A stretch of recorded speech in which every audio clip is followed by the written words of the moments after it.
Salut l'équipe, j'espère que vous allez bien. Je viens de finir le montage de cette vidéo et pendant ce temps-là, une idée m'est venue en tête. Vous savez qu'en ce moment, la CAN, c'est assez compliqué, il y a énormément de surprises. Donc n'hésitez pas à me dire en commentaire pour vous qui va gagner cette CAN. Franchement, je pense que c'est assez difficile à trouver. Bon, je pense que le Cameroun a quand même des chances, vu comment ils sont favorisés. Mais de trouver le vainqueur, c'est très compliqué. Je pensais que l'Algérie allait pouvoir faire quelque chose de bien. Et au final, on a vu que ça s'est mal terminé pour eux. Donc dites-moi en commentaire qui, pour vous, peut gagner cette CAN. J'attends de voir ça et je vous laisse avec la vidéo.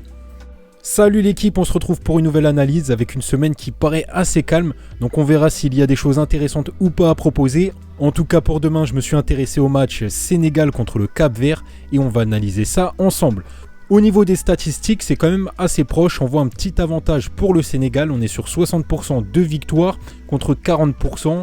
2% de buts en moyenne dans les matchs pour les deux équipes. Au niveau des buts scorés, c'est le Sénégal qui a l'avantage avec 1,60 contre 1 pour le Cap-Vert.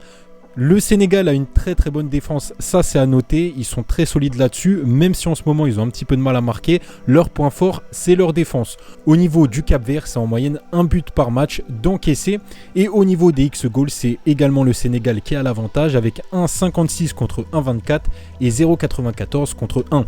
Comme je viens de vous le dire, le Sénégal a une très bonne défense. Ils sont sur 60% de clean sheet contre seulement 20% pour le Cap-Vert. Et je rappelle qu'un clean sheet est un match sans encaisser de but. Pour le moment, il n'y a pas d'absent à déclarer pour les deux équipes. Par contre, la variation ne va pas dans le sens du Sénégal. Et ça s'explique tout simplement parce que sur les derniers matchs, le Sénégal n'a pas marqué. Donc sur les deux derniers matchs, c'est aucun but.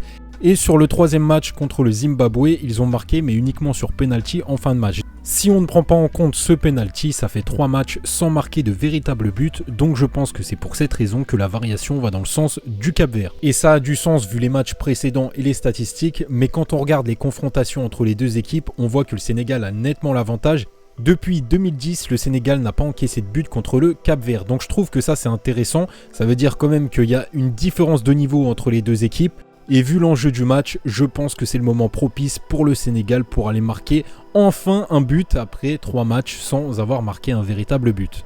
Au niveau des pronostics sur ce match, je partirai sur la victoire du Sénégal. Alors faites attention, la CAN, on l'a vu, il y a énormément de surprises. C'est une compétition qui est très compliquée à pronostiquer, donc pour jouer dessus, c'est assez difficile. Là, je pense que ça reste un minimum intéressant, mais prenez ça en compte. Et moi, je vous dis à la prochaine. Salut l'équipe!